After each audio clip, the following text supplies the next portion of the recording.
Ladies and gentlemen, everyone else in between, Ultimate Secret, welcome back to another episode of Planet Jam, and I did that intro first time again. Let's go. Okay, so it is actually, what time is it? It's getting kind of late, so I should probably go to bed soon, so I probably won't finish recording this episode today. But we are going to Windswept. I don't know anything about what it's like. Hold on, I need to control from here. Control from here. Okay. And this is the Scout 4. Now it's fairly similar to Scout 3, but there are some pretty large changes under the hood that I will show you once I get to orbit. You kind of can't see anything now, and for some reason my game has decided to mute the engine audio, so I'll have to talk over it so it sounds interesting. I guess we won't get any engine noise, but sure. So this I sent Bill here. I think it's been the longest. I think Bill has been the longest, like, since he's gone on a mission. I think Val left earlier, but Bill got back earlier, so I think it's Bill's turn. And again, I've said that 3 long-duration missions is enough to net retirement. This will be Bill's second one, I do believe, because he did go flying by Elon. And possibly somewhere else? I don't remember. So yeah. So this is Bill's number 2. He survives this. Then he's 1 mission away from retirement.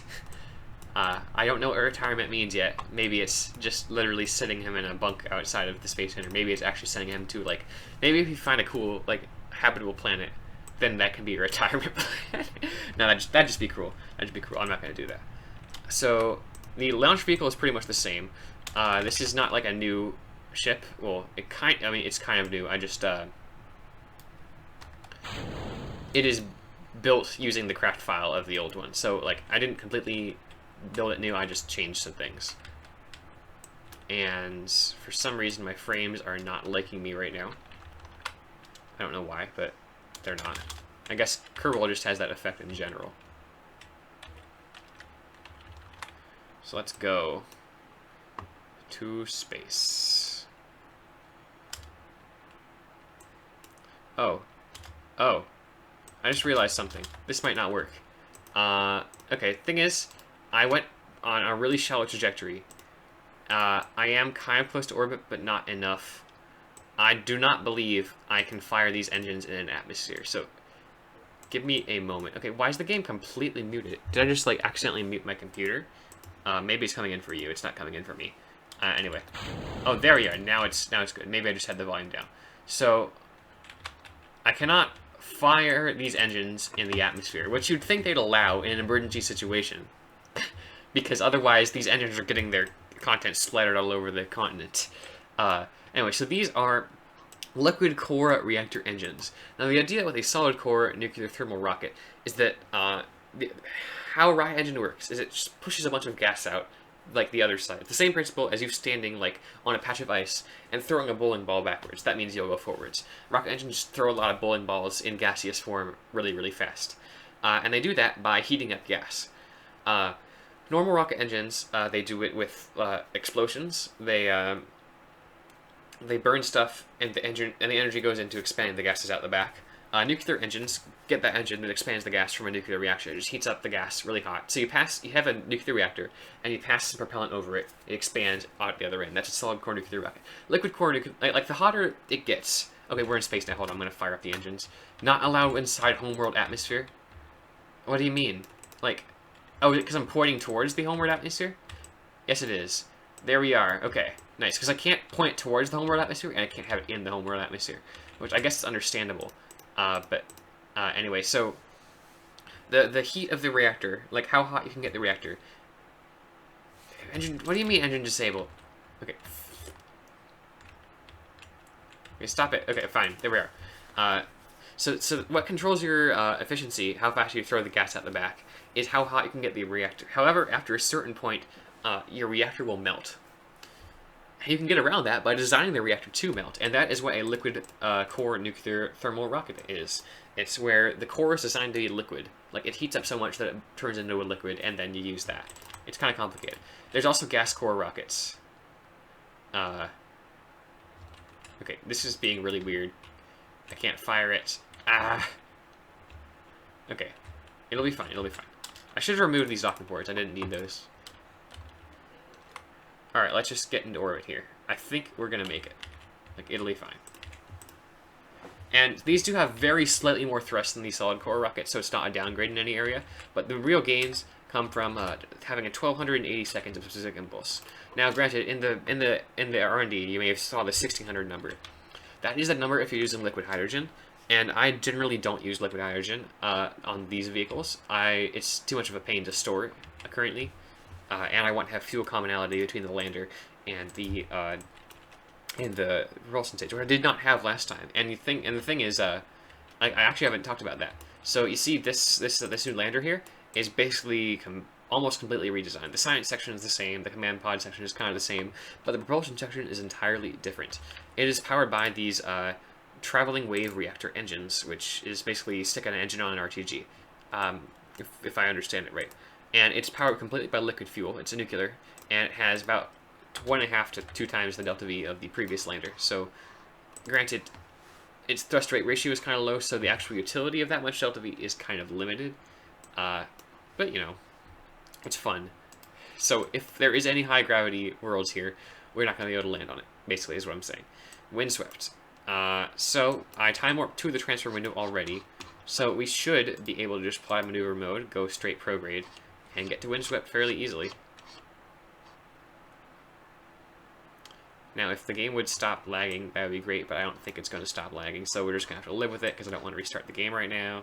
So sorry for your viewing experience. Oh, encounter right there. Nice, can get the periapsis. Is it worth it trying to fine-tune the periapsis right now? Because it's just going to be... This looks like a pretty big place, judging by those periapsis numbers we're getting. So we should have actually brought a big lander, but... I don't. So Bill might not end up actually landing on this place until we send a lander later. Burn time at 10 minutes. Okay, so we should start about 6 minutes before the burn. Because we want to do a bit before, because we get less LTV before. Start burn 5. Okay, start burn in 5 minutes. Okay, node in T minus 10, 9, 8, 7. And then we should start turning now. Okay, this thing turns a bit faster than I remember it. And we want to ditch these.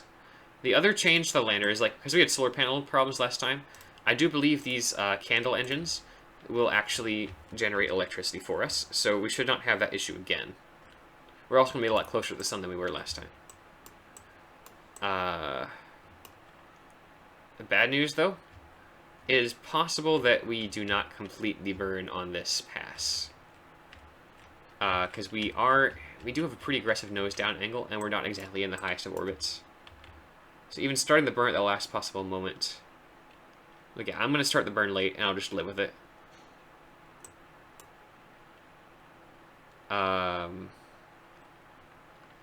Yeah, I'll start the burn a minute and a half late, but it'll be worth it. Because we'll actually be able to get there, I hope. Assuming our plumes don't impinge on the atmosphere. So, yeah, we'll just take the hit of doing it late. Because we have... boatloads of delta V. We have 8 kilometers per second left. And Windswept is not nearly as far out as, what was the other place we went? Avu.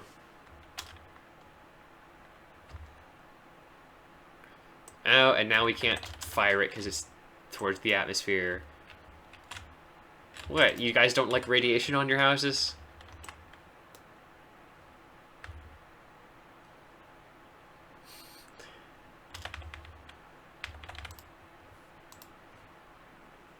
There's like 8 people on the entire planet, and they all wear spacesuits. We've already crashed 2 nuclear engines on the planet. How bad can... Okay, that's a very bad argument in real life. I'm just doing this because it's funny.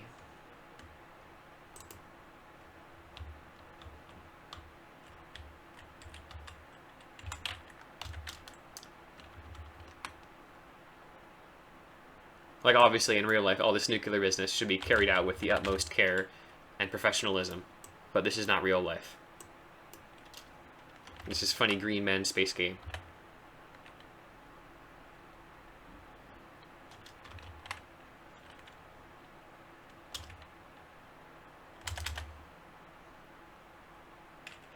And there we have our encounter with Windswept. I'm not going to look at it. Focus, I said. Okay. I'm just going to look at our encounter. Actually, that's pretty spot on for now. Although I will time warp to one of the ascending and descending nodes to fine-tune our trajectory. Oh, and these have the feature where it takes forever to cool down. Activate receiver. Activate receiver.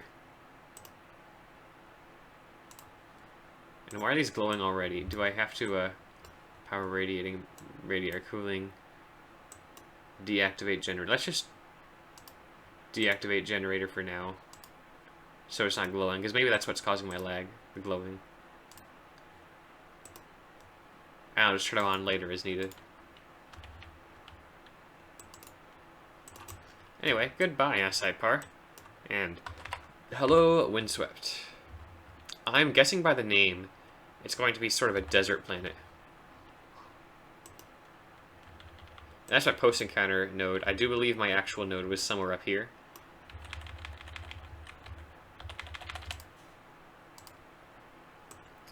So let's go south, because we're too high there. And I think this is about as close as I can get without actually revealing the planet's surface. So here it will be.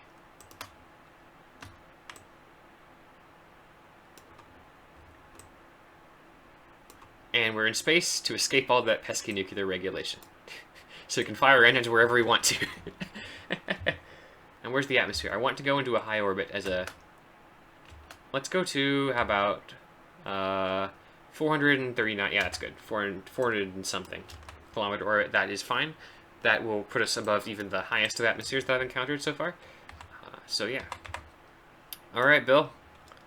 You're going to Windswept, and we have a whole 7.4 kilometers per second of delta V. Oh, I accidentally zoomed in. It kind of looks like Mars. Of course, maybe I just mistook that. So, it might actually be a Mars-like planet. I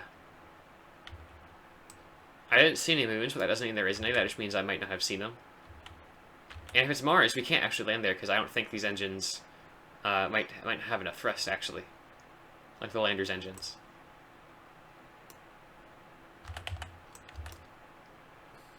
Alright, can we see it from here? There we are. It does indeed look kind of Mars-like from here. Any moons? That's different ones. I don't think there are any moons here whatsoever. Or is that a gas giant? I can't tell. We can read off the atmospheric characteristics once we get a little bit closer. Now the thing is, I think the lander has a thrust rate ratio of something ridiculous like 0.4. And that's not in an atmosphere. So we probably should have taken a better lander. You know what we could do?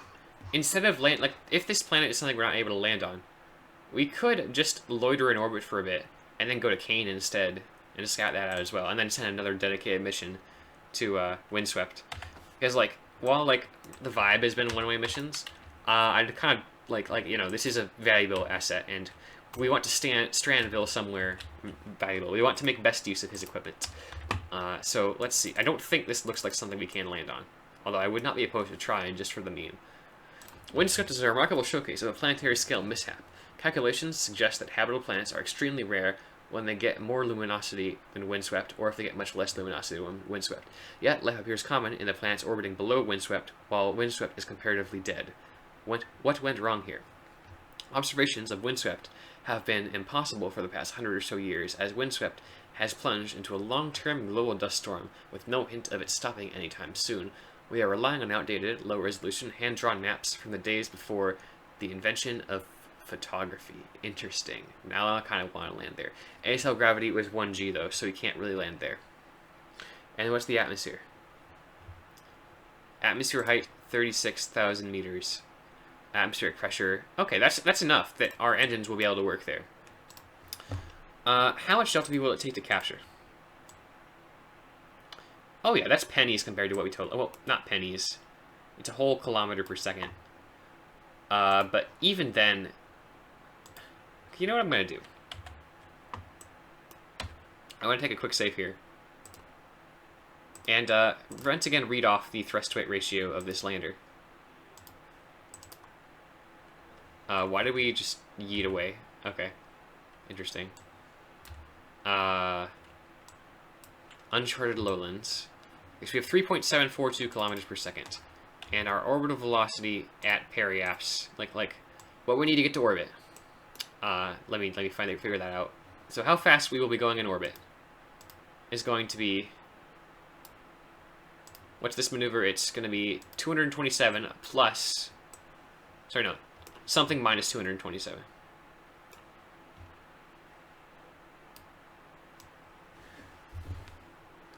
I can't see that very well, but I do believe about right now. So we're going to be going that minus 200. So 2.8 kilometers per second. Wow. So that is like a curve, and we cannot get off of that. So as funny as it would be to strand Bill here. Especially with this thrust-to-weight ratio of... whatchamacallit? Thrust-to-weight ratio... Well, it's 3 here because we're high up. Yeah, this lander was not designed for this situation. We're going to need a specialized lander for this. So what I'm going to do, actually, is I'm going to load the save, because this was just a test thrust-to-weight ratio. This wasn't actually a landing attempt. And I'm going to see if there's any other planets we can get to from here. If not, then we can strand Bill here. But I kind of want to check out Kane now.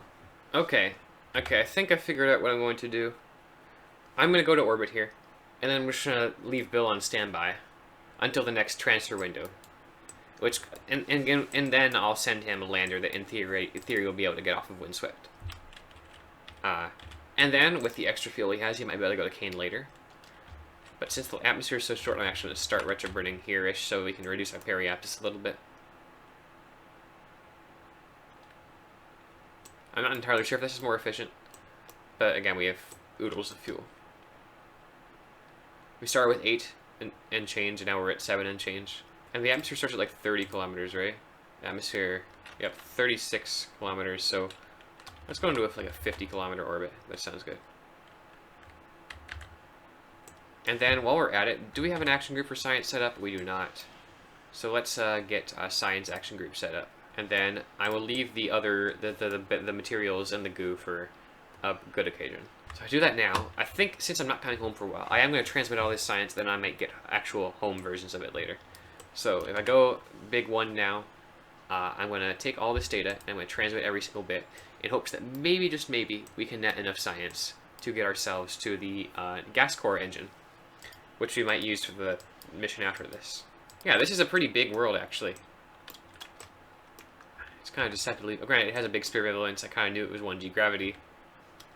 But, like, I didn't expect this big of a planet here. Then let's just time warp until we have an acceptable orbit.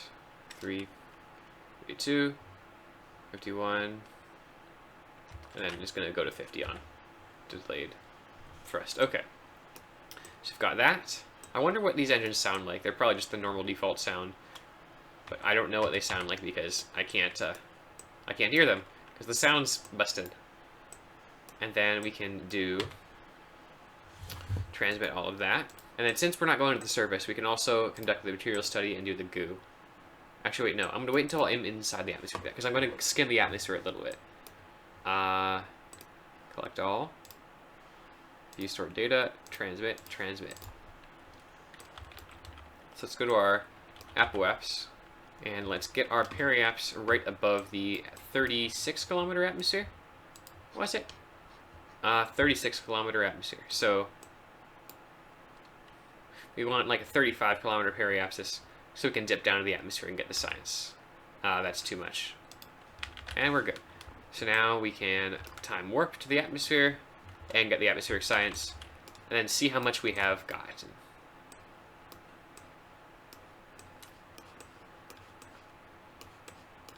And there's our sunrise.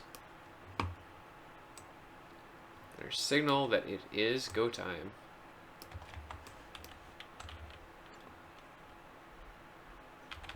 And then, obviously, we need to trigger the science experiments.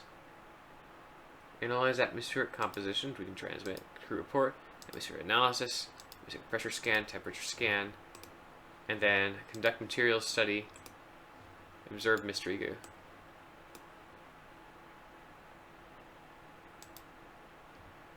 That's not enough. I'm going to do this in space. Like, this is almost certainly better in space. Did we analyze... Alright. Did we add that? Yeah, we totally add that.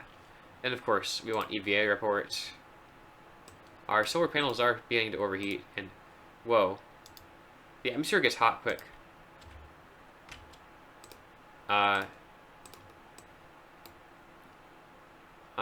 So I'm gonna retract this.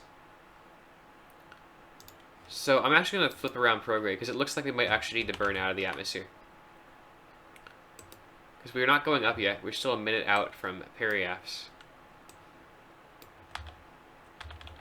Yeah, I'm gonna fire up the engines. Wait, okay, I thought for a second I was worried because like, oh, we're in an atmosphere, we're not gonna be able to use the engines. I'm like, that could have ended really badly if they enforced the atmospheric constraint on worlds other than the home world. Because, oh man, that would have been so bad. Because this entire ship would crash into Windswept. Okay.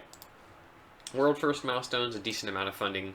Have we recouped the money yet from this launch? Almost, like, we're like basically 10,000 funds off of recouping that. We've effectively recouped the funding.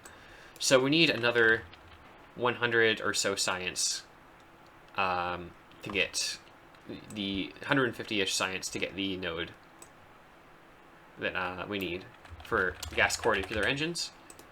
And that might be as simple as literally just doing the gravioli over and over again because it's biome specific, I believe. Okay, so now 1,568 science, fantastic. I'm gonna get back into a stable orbit once I get to my 50-kilometer apoapsis. I'm gonna send, and then I'm gonna design a lander to send to build. That won't be today though, almost certainly, because again, I need to sleep. I have stuff to do. And then we're gonna send someone to rescue Bill Kerman. Well, not rescue. We're gonna send someone with a lander. Maybe not send something. Maybe we're just gonna send an unmanned lander. I'm not entirely sure. But we're gonna send something to Bill that will allow him to land on the surface of Windswept, get back to orbit, and then maybe go to Kane afterwards if we have the fuel. Although, given how kind of expensive this ship is, I may just take it home, then refuel it, refurbish it, add a new lander, and then go to Kane. So I'm not entirely sure what I'm going to do there. But the thing is, the good news is since we've orbited this place now, we're going to get contracts for it, which will be amazing. Experimental nuclear propulsion, open cycle gas core engine, nuclear light bulb, closed cycle gas core engine. Let's go. Those are going to cost so much money. So actually, I might not even use those for this mission because I would have to reuse the space tug. I could just launch reusable space tug 1. Explore reticulum. Detect 3 comets. I have never actually detected any comets in the game whatsoever. I've never been to a comet. I've never seen one. See, it's giving me stuff for stuff I've already done. I don't want to do that. I just need money, my dude. Orbital stage, because I might have to do busy work again. Science data from space around Ischia. Science data from the surface of Elan. So we will have to do Elan eventually, and then Windswept. I'm not sure which one of those we're going to do first. But yeah, actually, hold on. How fast is our ship going? Like, how much delta V do I need for the Windswept launch vehicle? And of course, that's assuming the surface isn't lava or anything. Because it might be.